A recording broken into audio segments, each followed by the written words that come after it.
देश का सबसे ज्यादा टैक्स कौन देता है? Middle class. Middle class insurance लेकर भी मारा जाएगा क्योंकि गवर्नमेंट ने कई इनविजिबल टर्म्स एंड कंडीशन लगा रखी है।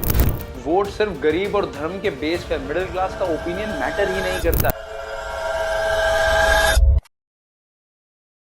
नमस्कार दोस्तों, इंडियन गवर्नमेंट के ऑफिशियल रिकॉर्ड में मिडिल क्लास की कोई फिक्स डेफिनेशन नहीं है, लेकिन इकोनॉमिक्स और फाइनेंशियल एक्सपर्ट के मुताबिक ये मिडिल क्लास को आम तौर पर इनकम रेंज के बेसिस पर डिफाइन किया जाता है।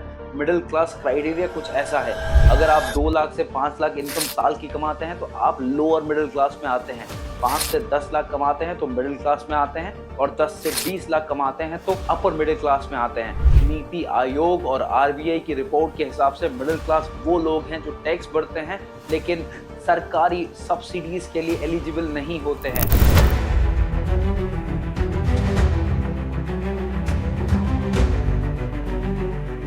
अगर मेरी फैमिली 50,000 रुपए पर महीना कमाती है तो वो मिडिल क्लास की कैटेगरी में आएगी। ये फैमिली बच्चों को प्राइवेट स्कूल भेज सकती है, लेकिन हायर एजुकेशन के लिए इनको लोन लेना पड़ेगा। डेली एक्सपेंस संभाल सकते हैं, लेकिन मेडिकल इमरजेंसी एक फाइनेंशियल बर्डन बन सकती है। मिडिल क्लास भारत की इकोनॉमी का बैकबोन है, लेकिन इन्हें ना सब्सिडी मिलती है और ना पूरा financial freedom. So we in India today pay taxes like England to get services like Somalia. NCR भी रिपोर्ट्स कहती है 2022 में जो 64% सुसाइड विक्टिम थे उनकी एनुअल इनकम 1 लाख या उससे भी कम थी। जो 1 लाख से 5 लाख के बीच में अर्न कर रहे थे उनकी रेट 30% थी। यहाँ हम बात कर रहे हैं भारत के सबसे बड़े तबके की, मिडिल क्लास। अब वो मिडिल क्लास ही है जो गवर्नमेंट पॉलिसी में सबसे ज्यादा पिसता है। High tax, no subsidy, crushed by inflation. बात करते हैं नेस्ले इंडिया के सीईओ ने एफएमसीजी सेक्टर के बारे में कहा है कि रोजमर्रा की चीजें जैसे packed food, snacks, soap, shampoo, toothpaste, जिनको फास्ट मूविंग कंज्यूमर गुड कहा जाता है, उनका परचेसिंग पावर कम होता दिख रहा है।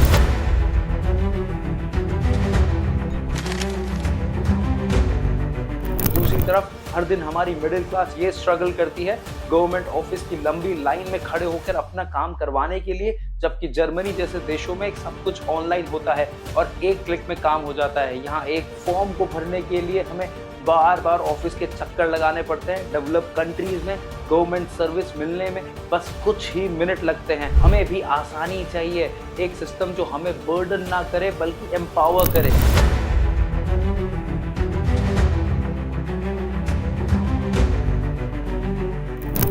देश का सबसे ज्यादा टैक्स कौन देता है? Middle class. सब्सिडी किसको मिलती है? गरीब को। लोन माफ किसका होता है? बिलियनियर्स का।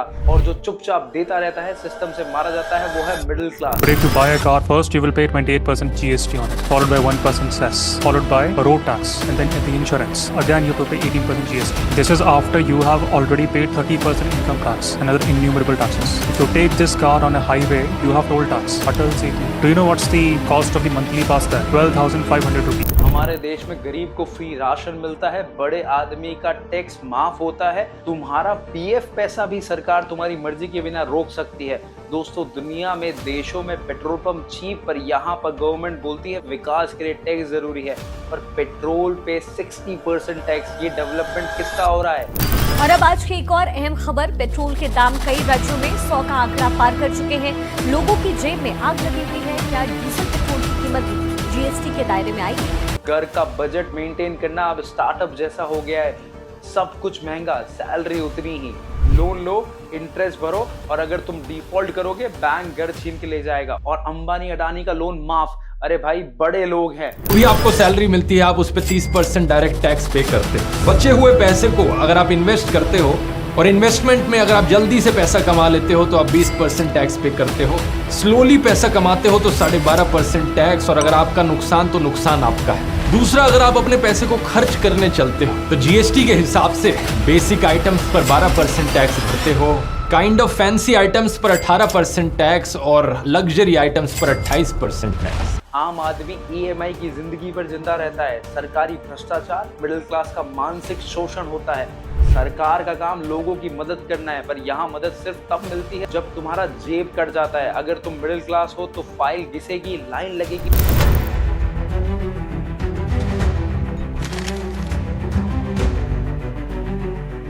बात करते हैं हेल्थ केयर सिस्टम की। देखिए, किसी भी देश में हेल्थ केयर की जिम्मेदारी उसके गवर्नमेंट की होती है, वो अपने देश के लोगों को फ्री और क्वालिटी हेल्थ केयर प्रोवाइड कर पाए। पर जब देश आज़ाद हुआ तब से ये काम करने में सरकार पूरी तरह से फेल हो रही है।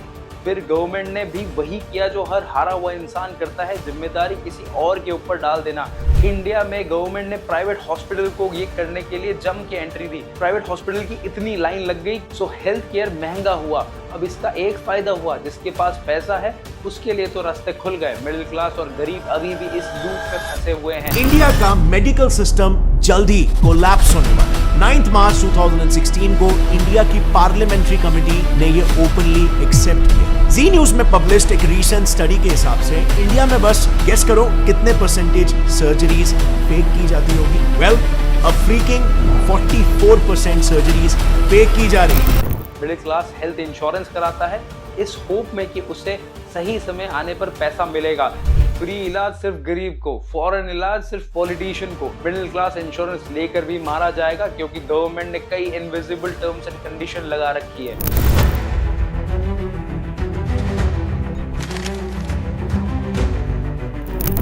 वोट सिर्फ गरीब और धर्म के बेस पर, मिडिल क्लास का ओपिनियन मैटर ही नहीं करता। पहले जब उनकी सरकार थी उन्होंने कहा था कि देश की संपत्ति पर पहला अधिकार मुसलमानों का।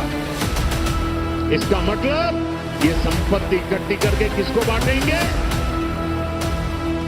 जिनके ज्यादा बच्चे हैं उनको बांटेंगे। तुम टैक्स दोगे पर तुम्हें कुछ नहीं मिलेगा। मिडिल क्लास लड़े तो सिस्टम खराब हो रहा है, अमीर आदमी स्कैम करे तो समाज सेवी। दोस्तों, गरीब के पास फ्री सुविधा, अमीर के पास पावर, मिडिल क्लास के पास सिर्फ स्ट्रगल और टैक्स है। अगर तुम्हें भी ये दर्द समझ में आता है तो जागो, ये सही समय है। अगर मिडिल क्लास जग गया तो सरकार का डर बढ़ जाएगा। क्या आपको भी ऐसा लगता है? तो मुझे कमेंट में ये जरूर बताइए।